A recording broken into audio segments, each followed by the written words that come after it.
¿Qué onda? ¿Cómo estás? Qué bueno que llegaste a ese recurso de Horizonte. Y oye, si tú consumes regularmente contenido de Horizonte, quiero hacerte una invitación. El 5, 6 y 7 de agosto vamos a hacer nuestro evento más grande, se llama Movimiento. Queremos meter unos 1000 chavos aquí en nuestro auditorio, pero necesitamos comprar un aire acondicionado. Entonces, si quisieras aportar tu granito de arena para eso, puedes ir a gofundme.com/Horizonte. Y si Horizonte ha sido de bendición para ti, esta es tu oportunidad para ser de bendición para Horizonte. Dios te bendiga y disfruta este contenido.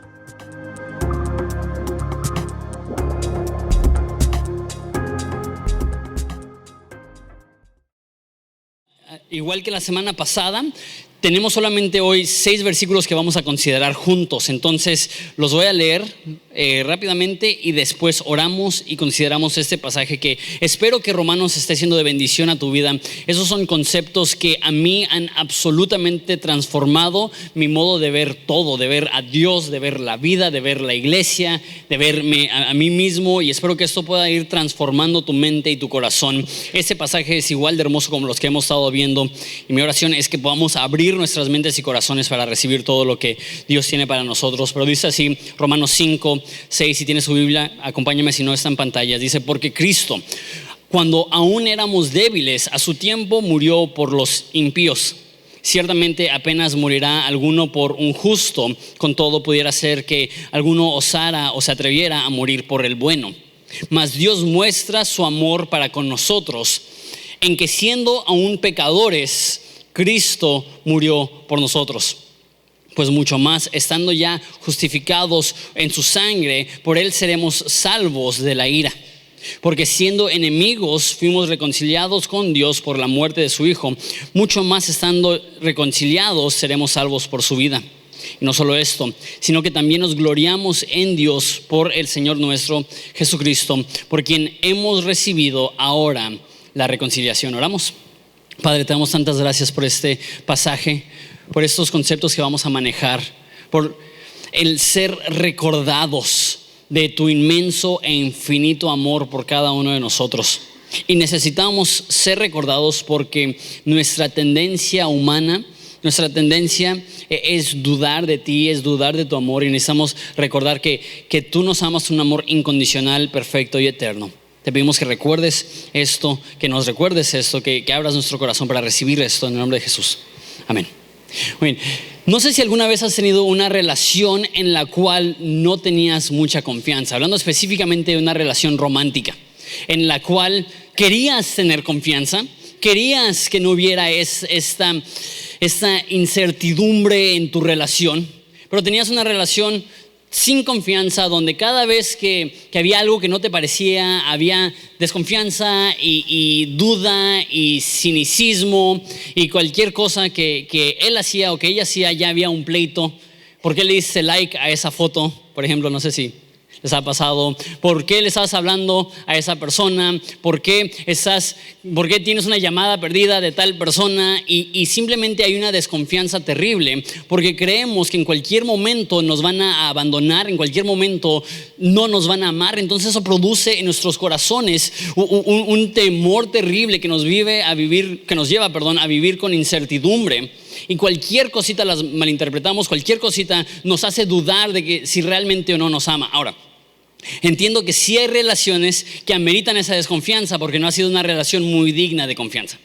Pero el problema es que a veces tenemos esa actitud aún en nuestra relación con Dios, que cualquier cosita nos hace dudar del amor de Dios por nosotros, nos hace inseguros, nos hace inconstantes, nos hace temerosos de que Dios ya no nos va a amar, de que Dios ya no quiere estar con nosotros, de que Dios ya nos ha dado la espalda. Y así como puede ser malsano para una relación no tener esa confianza, cuánto más en nuestra relación con Dios, si a cada rato estamos dudando de su amor por nosotros. Ahora, parte de esto es natural. Es normal que haya momentos en tu vida en los cuales tienes duda, tienes incertidumbre, no estás seguro si Dios te ama. A veces es por casos serios que tú dices: siento que Dios no me ama porque le dio cáncer a mi mamá, o le dio cáncer a un amigo, o me dio cáncer, o yo tengo cáncer ahora, o sabes que me fue mal, perdí mi trabajo, y eso produce una desconfianza o una duda de que si Dios realmente te ama. Y a veces es por cosas un poco más payasas. Les he compartido la historia de que una vez comí en un lugar que no voy a mencionar porque no quiero difamarlo, pero desde que lo estaba comiendo dije, me va a ir requete mal, y me fue requete mal, de esas enfermadas que literalmente sientes que te estás muriendo a medianoche, que te sientes tan mal que le estás hablando a tus familiares para despedirte. Y me acuerdo que estaba en mi cama y literalmente sentía que me estaba muriendo, sentía que se me estaba escapando la vida. Y me acuerdo que pensé, y esto en mi mente no estaba siendo exagerado. En mi mente ameritaba tal reacción, que estaba acostado en mi cama y lloré, Dios, si realmente me amas, ¿por qué permitiste esto, no? Como si fuera la culpa de Dios que comí en tal lugar que luego se veía que iba a ser un poco peligroso para mi salud. O típico que corta tu novia contigo y reaccionamos y decimos, Dios, si realmente me amas, ¿por qué permitiste que pasara por este desamor?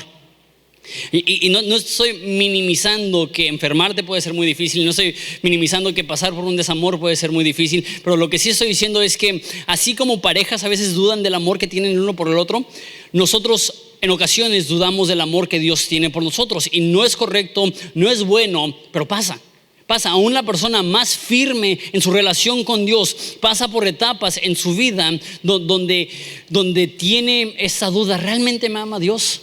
Ahora, di ejemplos un poco tontos de que te enfermas del estómago o que te deja la novia, pero literal, pasamos por momentos tan difíciles, tan gruesos, que cualquier persona podría decirles, es que ¿cómo puede un Dios de amor permitir que esto me suceda? O en ocasiones no tiene nada que ver con algo que te pasa a ti, más bien tú pecas, tú te equivocas, tú realmente te portas súper mal y de repente llega esa duda, ¿aún me ama Dios? Con todas mis fallas, con todas mis inconstancias, con todos mis problemas, con todos mis pecados, ¿aún me quiere Dios? ¿Aún me ama Dios? El pasaje anterior que vimos la semana pasada dice que la esperanza que tenemos no desilusiona porque el amor de Dios es derramado en nuestros corazones por el Espíritu Santo. Podemos tener una confianza absoluta que Dios nos ama porque Él ha dado de su Espíritu Santo para estarnos recordando de esto. Y lo que va a hacer hoy es que nos va a decir cómo podemos comprobar ese amor, cómo podemos estar seguros de ese amor. Porque como digo, y a lo que llego, es normal, es común que de repente entres por momentos de duda en tu relación con Dios, pero lo ideal es que inmediatamente que entras en momentos de duda seas recordado por el Espíritu Santo, no es así, Dios sí te ama, no es así, Dios sí está contigo. Sé que sientes que te vas a morir porque ya vomitaste 12 veces esta noche, pero Dios no te ha dejado de amar. Sé que te sientes que nadie te ama porque una persona te rechazó, pero Dios no te ha rechazado, Dios te sigue amando.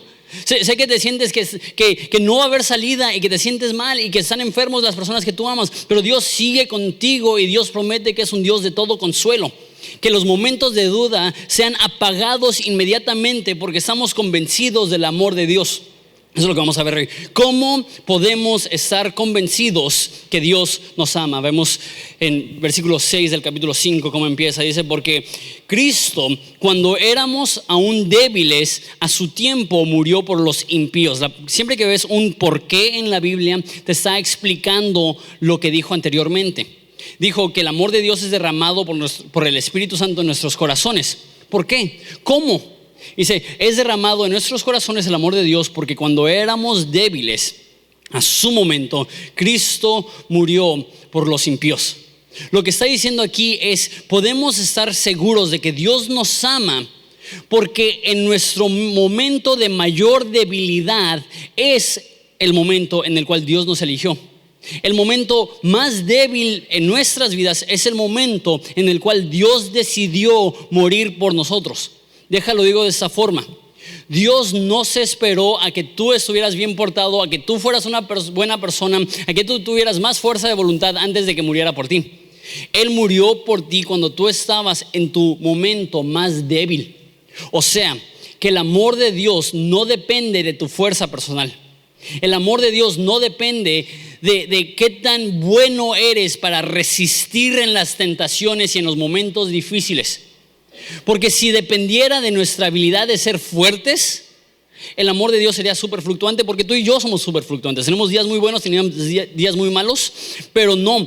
Cuando éramos débiles fue el momento en el cual Dios decidió morir por nosotros. En ese momento, Dios te ama aunque seas débil. Dios te ama aunque no tengas el desempeño que quisieras tener. Dios te ama aunque no tengas la rectitud que deseas tener. Dios te amó aún en tu peor momento. De hecho, la palabra débil se escucha un poquito más bonito, porque todos tenemos áreas de debilidad. Pero dice que cuando éramos débil, a su tiempo, Cristo murió. ¿Por quién? Por los impíos. Esa palabra es un poco más fuerte. Y esa es una palabra que Dios utiliza para describir a alguien que está lejos del impío. Y tú y yo no usamos esa palabra. De hecho, yo antes pensaba que era como el antónimo o lo opuesto a limpio. Era limpio e impío. Que una persona limpia es una persona pura y una persona impía es una persona sucia.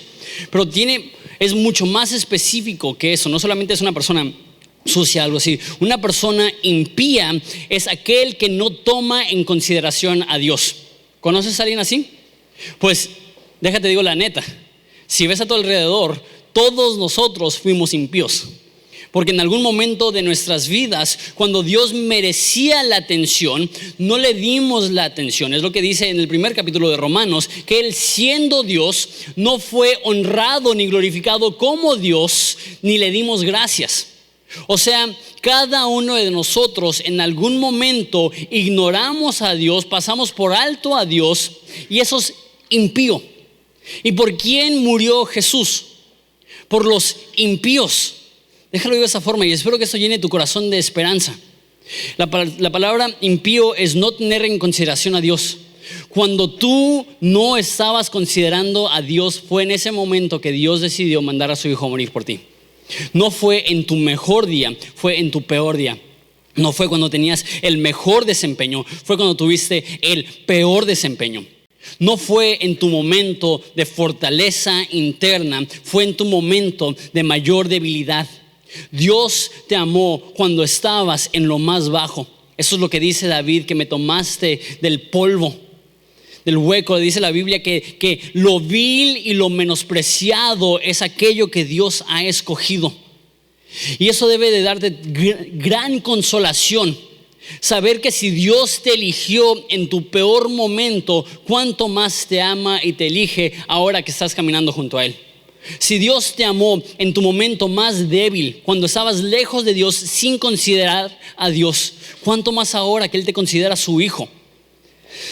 Cuando no lo considerábamos, sabes que la Biblia dice que Él piensa en nosotros más pensamientos por día que arena en el mar.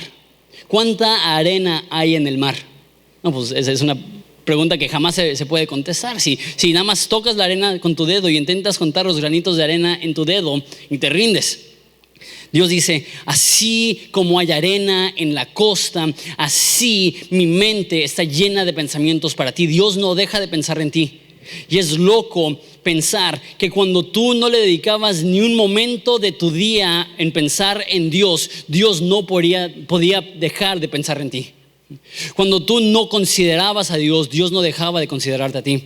Cuando tú no dedicabas ni un momento de tu día a Él, Él dedicaba todo el día a ti. Cuando éramos impíos, desconsiderados, irreverentes, lejos de Dios, en ese momento, en ese estado, fue cuando Dios decidió perseguirnos, darnos vida, amarnos, perdonarnos, no siendo buenos, no siendo limpios, no siendo puros, cuando éramos débiles y cuando éramos impíos. Me encanta esto, que dice que cuando aún éramos débiles. Me encanta que dice Cristo murió aunque somos débiles. No dice eso. Podría decir eso porque ¿quién aquí que realmente conoce su estado delante de Dios dice, sí, yo soy una persona bien fuerte, yo nunca tengo debilidades? No, yo creo que la mayoría de nosotros nos sentiríamos cómodos diciendo, sí, soy un poco débil. Pero Dios no dice que aunque somos débiles, Cristo murió por nosotros. Dice, cuando éramos débiles. ¿Qué me demuestra eso acerca de la actitud que Dios tiene hacia ti? Dios ya no te ve como una persona débil. Dios ya no te ve como una persona indefensa. Dios ya no te ve como lo vil y lo menospreciado. Dios, ahora que estás en Cristo, no por una fuerza interna, una fuerza tuya, sino porque la Biblia dice que Él derrama su Espíritu Santo dentro de ti. Que el mismo poder que resucitó a Jesús de entre los muertos es el mismo poder que opera en ti. Cuando Dios te ve, dice: tú eras débil, tú eras impío. Dios, cuando te ve ahorita, no te ve en debilidad, te ve como una nueva criatura, fuerte y firme en Él. Tú dices: yo sigo cayendo. Eso no cambia el hecho que Dios dice que eras débil y ahora no, ahora has encontrado una fuerza, una vez más, no interna, no tuya, una fuerza que se llama el poder del Espíritu Santo, que habita en la vida de cada cristiano, que te da un poder que no podemos comprender. Y dice: si cuando eras débil te amé, ahora que tienes ahora mi Espíritu Santo radicando dentro de ti, ¿cuánto más te voy a amar? Es lo que dice el siguiente versículo, que murió por nosotros aún en nuestra debilidad. Dice versículo 7: ciertamente apenas morirá alguno por un justo, con todo pudiera ser que alguno osara o estaría dispuesto a morir por un bueno. Lo que dice es: Dios murió por ti cuando eras impío, cuando eras malo, cuando eras irreverente, cuando ignorabas a Dios. Dice: Dios no murió por ti en tu mejor momento, murió por ti en tu peor momento. Y uno podría decir: no, pues a lo mejor Dios murió por mí porque veía en mí un diamante en bruto. A lo mejor vio en ti eso, pero sin el diamante. Y personas dicen: Dios murió en mí porque yo era de lo mejorcito de su creación. Dios se sacó la lotería conmigo. Y esa es la actitud que algunos predicadores le dan a las personas que lo escuchan. Tú eres un copo de arena, tú eres lo más especial. Dios murió por ti porque veía en ti el campeón que llevas dentro. O cosas así. Que no sé si lo aprendieron de dónde, pero no viene en la Biblia. Eso probablemente lo aprendieron de criarse con Barney o algo así. Pero bueno, Chabelo.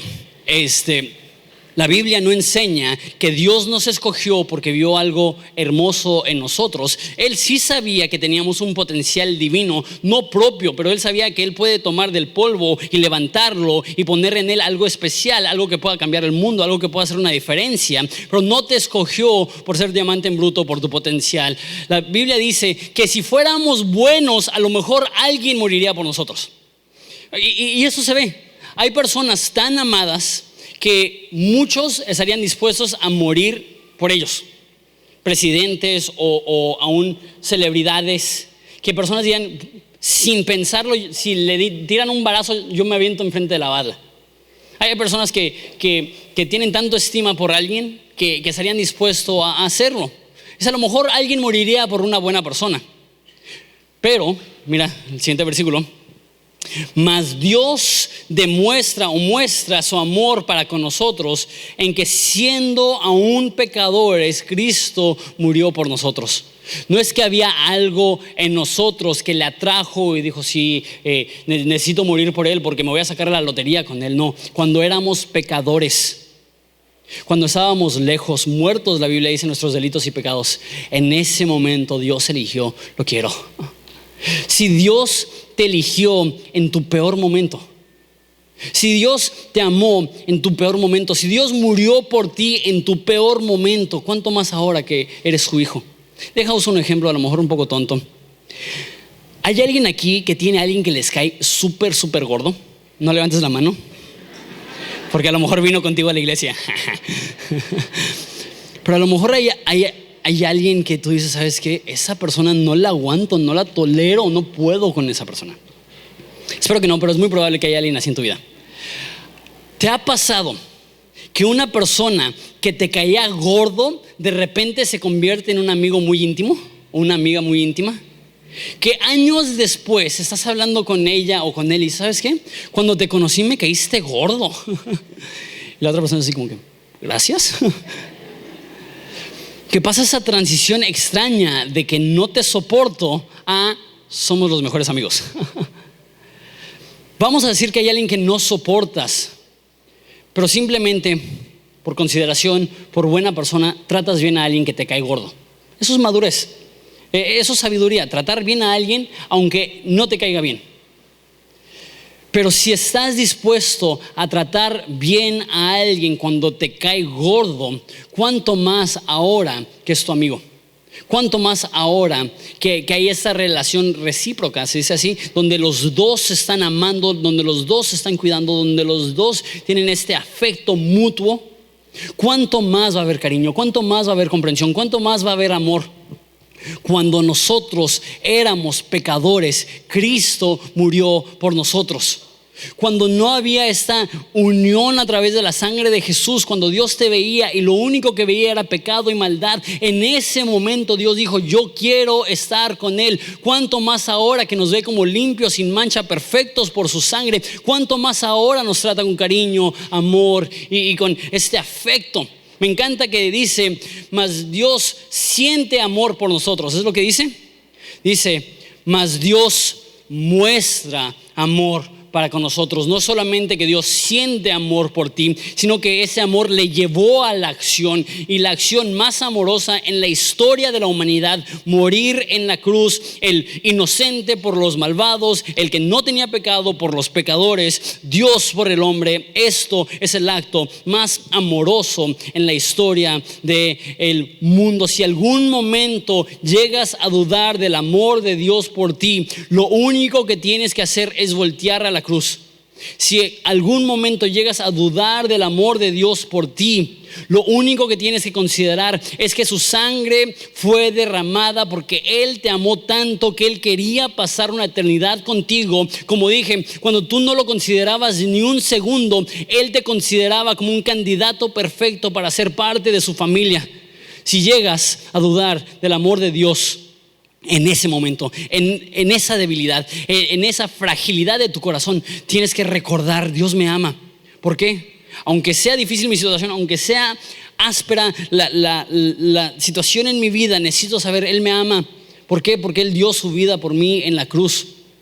Y una vez más, algunas personas tienen esa mentalidad: Dios, si me amas, y llena el espacio en blanco, ¿no? Dios, si me amas, dame una esposa guapísima. Algunos nada más hablan: Dios, si me amas, dame una esposa. Algunos dicen: Dios, si realmente me amas, dame un carro. Dios, si realmente me amas, dame una casa. Dios, si realmente me amas, dame una mejor casa. Dios, si realmente me amas, dame salud. Dios está así en el cielo diciendo: ¿neta necesitas más pruebas? Mandé a mi hijo a morir una muerte sangrienta en tu lugar, portando la ira que tú merecías, para limpiarte y para que ya no vea el pecado dentro de ti. ¿Neta con un carro te voy a convencer? Si no te convence la sangre derramada de mi precioso hijo, te puedo dar una mansión, toda la salud del mundo y un carrazo, y todavía vas a dudar de mi amor. Porque la muestra más grande, más irrefutable de que Dios te ama no son las posesiones que tienes a tu alrededor, es el hecho que Dios murió por ti para que puedas tener una relación con Él. Que en esto muestra su amor para con nosotros, que aún siendo pecadores, Cristo murió por nosotros. Y si eso es cierto, si Dios te amó incondicionalmente en tu peor momento, en tu peor día, ¿qué tal ahora? Mira lo que dice en verso 9: pues mucho más, estando ya justificados, perdonados, limpios en su sangre, por Él seremos salvos de la ira. Lo que está diciendo es: si cuando eras pecador, lejos de Dios, Él decidió tratarte bien, ¿cuánto más ahora que te considera su hijo? Si Dios te trata con amor y cariño cuando estabas lejos, ¿cuánto más ahora que eres familia? Y me encanta como dice: ¿cuánto más ahora siendo justificados? Si Dios es bueno con sus enemigos, si Dios es bueno con pecadores, ¿cuánto más ahora que en tu debilidad, en tu flaqueza, en tus problemas, que estás caminando junto a Él, no perfectamente, pero estás a su lado? ¿Cuánto más ahora Él desea mostrarte amor? Él te ama en tus peores momentos. Entonces Él te ama aún en tus mejores momentos. Otra forma de decirlo, y digo esto seguido, es que tu pecado no hace que Dios te ame menos. Y cuando vas bien, Dios no te ama más. ¿Por qué? Porque ya te ama con toda la totalidad de amor que tiene para ti. Tus pecados no te califican, tus actos buenos no te aprueban, Dios ya te ama con un amor incondicional e infinito. Dios tiene tanto amor por ti. Y dice específicamente qué es lo que nos espera porque Él nos ama. Si ya hemos sido justificados, perdonados, limpiados, son sinónimos, por su sangre, ¿cuánto más ahora seremos salvos de su ira? Y pensamos juntos en eso un momento. ¿Por qué dice seremos salvos? Si hemos sido perdonados y limpiados, ¿por qué no dice hemos sido salvos o fuimos salvos de su ira? Dice seremos salvos. La Biblia habla de la salvación en 3 categorías. Habla de la salvación como un hecho, como un acto pasado, como un acto presente y como un acto futuro. Déjate dar un ejemplo. En este momento tú, al creer en Jesús, has sido salvo del control del pecado. Has sido salvo de estar lejos de Dios. Has sido salvo del dominio de tu vieja naturaleza. Dios ya te salvó de esas cosas, pero al mismo tiempo te está salvando. La Biblia dice, y los que estamos siendo salvos, ahorita Dios te está salvando de viejos hábitos, de viejas costumbres, de lo que era natural para ti. De hecho, cuando lleguemos al capítulo 6 vamos a ver eso, que es increíble, que todo humano recae a lo que le es natural. Entonces, si tú estás en pecado sin ser cristiano, aunque le eches ganas vas a recaer a tu estado natural. Pero cuando eres cristiano, Dios cambia tu estado natural, que ahora cuando de repente ni te das cuenta estás haciendo el bien. Dios cambia tu naturaleza dentro de ti. Dios te está salvando en este momento, pero Dios también te va a salvar en el día del juicio, en el día de la ira, es lo que dice ahí. Necesitas saber eso. La Biblia dice en 1 de Juan, para esto se manifestó el Hijo de Dios, para que en el día del juicio no nos alejemos avergonzados. No sé si te han enseñado esto, pero eso es muy común en la cultura mexicana, que un día tú vas a rendir cuentas delante de Dios. ¿Sí sabes eso? Que un día tú vas a dar cuentas, vas a rendir cuentas por cada acto que hiciste. Y tú dices, no, Dios, por favor, no. Pero la Biblia dice que para eso se manifestó Jesús, para no alejarnos avergonzados en el día de juicio. Si tú eres cristiano, Dios perdona tus pecados, limpia tus pecados, borra tus pecados de tal modo que en el día del juicio Dios te ve y dice, no tengo nada en tu contra. Seremos salvos de su ira. Seremos salvos del juicio. Y lo que enseña la Biblia es que sí, tú y yo vamos a pasar un juicio, pero no es para ver si vamos a ir al cielo o al infierno. Si has confiado en Jesús, vas a pasar un juicio que va a determinar tus recompensas. Dice la Biblia que algunos van a ser recompensados con oro y con piedras preciosas, y otros van a tener madera y paja, que cuando pase por el fuego del juicio van a ser quemadas. Y dice que van a entrar al cielo, pero como por fuego. O sea que van a haber algunas personas que van a llegar al cielo oliendo a humo, diciendo, gracias a Dios estoy aquí, apenitas de panzazo, pero aquí estoy. Pero los que estamos en Cristo, Dios no va a imponer en nosotros carga alguna en el día de juicio. ¿Por qué? Porque ya resolvió. Cuando éramos pecadores, Él murió por nosotros. Cuanto más ahora, siendo justificados, limpios, sin mancha, nos escaparemos. ¿Cuál es la palabra que usan? Seremos salvos de la ira. Dios no nos va a inculpar de pecado en el día del juicio, porque Él nos ha limpiado. Versículo 10. Porque si siendo enemigos fuimos reconciliados con Dios por la muerte de su Hijo, mucho más estando reconciliados seremos salvos por su vida. Lo primero que dice es que aunque éramos débiles, Cristo murió por ti. Entonces no dependía de tu fuerza. Dios no te ama porque eres fuerte. Cuando éramos pecadores, Cristo murió por nosotros. No tiene que ver con tu habilidad de ser bueno. No tiene que ver con tu habilidad de no pecar. Cuando eras pecador, Cristo murió por ti. Cuando éramos enemigos. Y eso lo hablamos la semana pasada.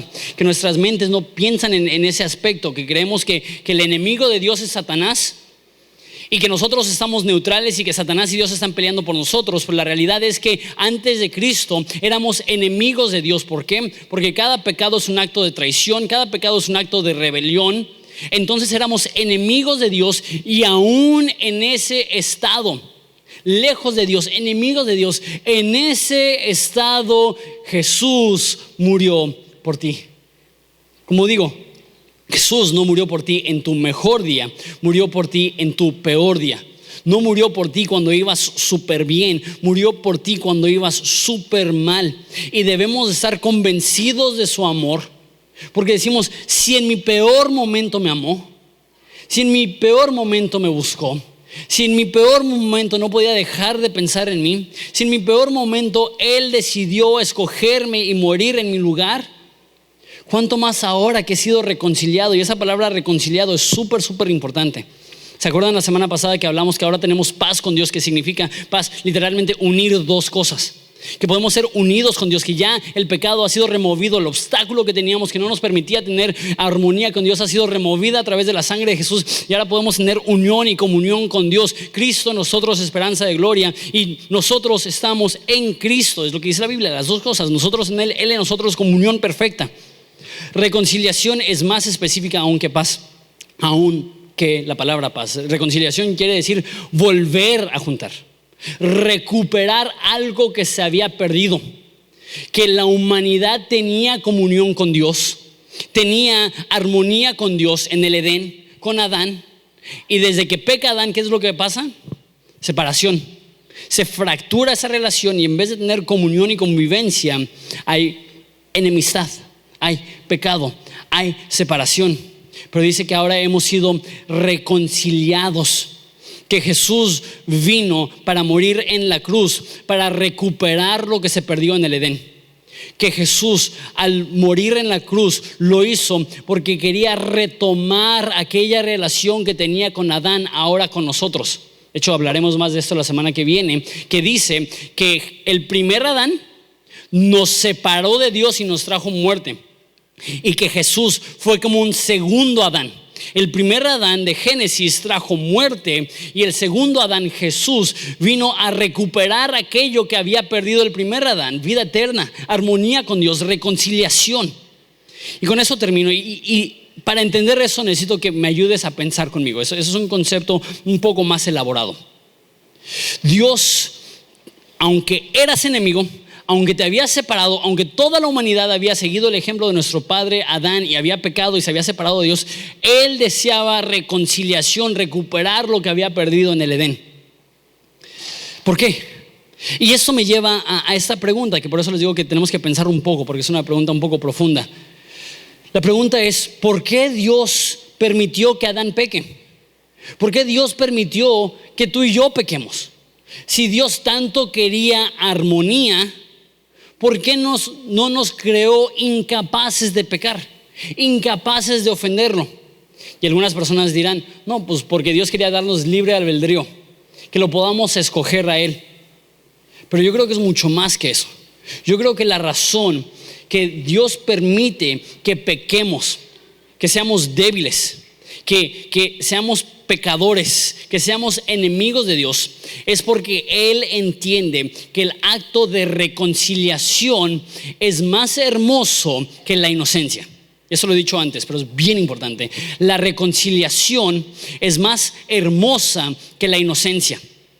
Que el hecho que tú has ofendido a Dios vez tras vez tras vez tras vez y Él no ha dejado de amarte es mucho más hermoso que si tú fueras perfecto. ¿Por qué? Porque entonces tiene una razón para amarte. Te ama porque nunca le has fallado.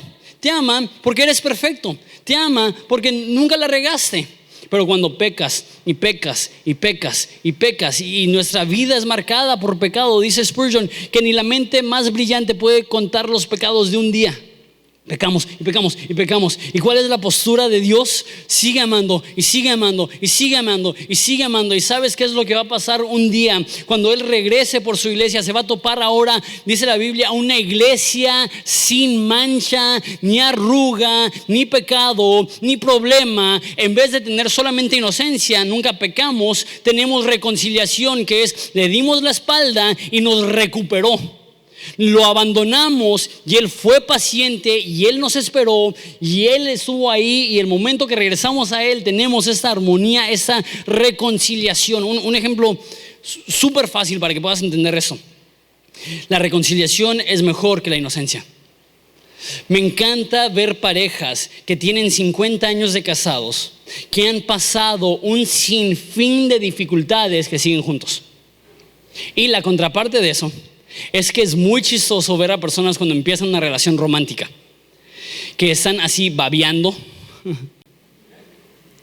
y escuchas cosas como: nosotros jamás nos vamos a pelear.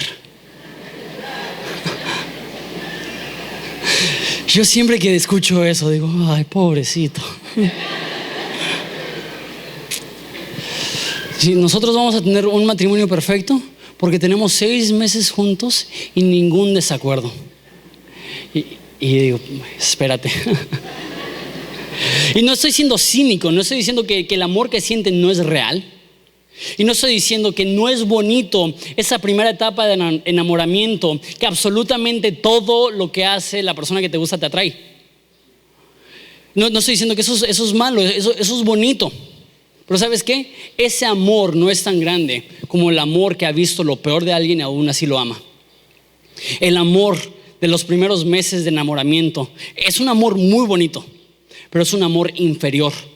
¿Por qué? Porque estás amando a alguien cuyos problemas y pecados no conoces. Entonces te es fácil amarlos, te es natural amarlos. ¿Por qué? Porque el 99% del tiempo, el 95% del tiempo estás viendo solamente las cosas positivas de esa persona. Pero ¿qué es lo que pasa después de un poco de tiempo? Ya voy a cumplir 5 años casado, entonces puedo hablar de esto. Por más increíble que sea la persona con la que te cases, ningún matrimonio es fácil, porque todos los matrimonios es un pecador más un pecador, y un pecador más un pecador no iguala nada de conflicto. En mi relación todo el conflicto es culpa de Evelyn, ¿no es cierto? Pero en el matrimonio te enfrentas con cosas difíciles, te enfrentas a soledad, te enfrentas a desesperación, te enfrentas a conflicto, y todos los solteros dicen: no me digas eso, el matrimonio es la solución de todos mis problemas. Déjate, digo la neta, el matrimonio es hermoso y Dios lo creó, pero aumenta tus problemas. Pero ¿sabes qué? Es hermoso conocer lo peor de una persona y decir: me quedo contigo porque te amo. Eso es mucho más hermoso que maripositas en el estómago y: ay no, tú cuelga, ay no, tú cuelga. Ay no, te amo más, ay no, yo te amo más. Una vez más, no estoy siendo cínico, eso es bonito. Pero el problema es que personas creen que porque no sienten las maripositas que sintieron los primeros meses, que ya no aman a su pareja. Pero ¿sabes qué? El hecho que tú tienes 10, 15, 20, 30, 40 años y todavía estás con ellos, perdonando sus problemas, perdonando sus pecados, reconciliándote con ellos, ese es un acto de amor muchísimo más grande que cualquier mariposita que pudieras sentir. Siempre que tengo consejería y tengo personas de 15, 20 años de casado que dicen: ay, es que ya no siento lo que sentía antes, les digo: ¿sabes qué? Aunque no lo sientas, tienes mucho más amor ahorita que lo que tenías al principio. Aunque no lo veas, el hecho que sigues con esta persona, que le has visto todos sus problemas y aún estás con él, aunque no se sienta bonito siempre, aunque no estés contento siempre, aunque no sea fácil siempre, le sigues amando. Eso es amor. La reconciliación es más hermoso que la inocencia. Y una relación donde no existe pecado es fácil de amar. Cuando tenemos esta inocencia, no miro tus pecados, ignoro tus pecados, eres perfecto, cuando obviamente nadie es perfecto.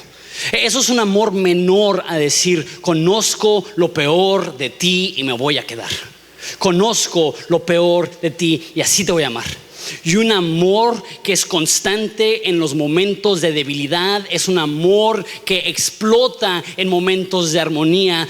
Dios te amó cuando eras débil, cuánto más ahora siendo reconciliado.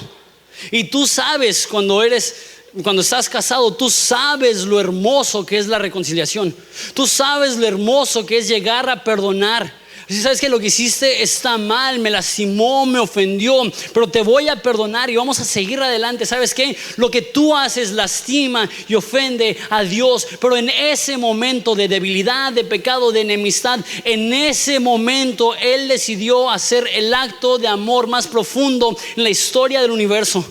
Él murió por ti aún cuando eras pecador. Leemos el último versículo.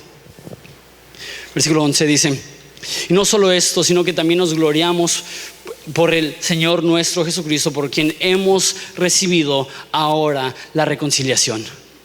Lo más glorioso de nuestra vida es poder tener una relación correcta con Jesús. Como digo, la reconciliación es más hermosa que la inocencia. Imagínate, no solamente contigo, pero ¿cuántas cosas le ha aguantado Dios a la humanidad? ¿Cuántos pecados Dios te ha aguantado a ti? Y Él te sigue amando, Él te sigue amando, Él te sigue perdonando, y Él te sigue perdonando. Y Él quiere deseando lo mejor, Él sigue deseando lo mejor para ti. Él sigue deseando armonía y convivencia y reconciliación contigo. Eso es lo que Dios tiene para ti.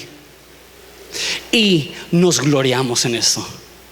Lo más glorioso que puedes tener en la vida no es salud, no es una mujer o un hombre, no es una casa, no es un carro, no es todas las oportunidades que deseas. Lo más hermoso, lo más glorioso que puedes tener en el universo es una relación con Jesús.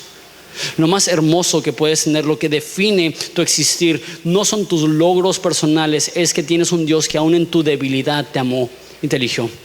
Nos podemos poner de pie al concluir esto.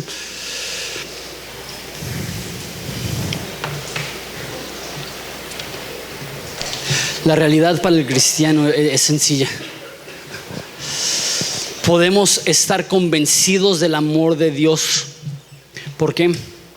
Porque cuando éramos enemigos, Él murió por nosotros.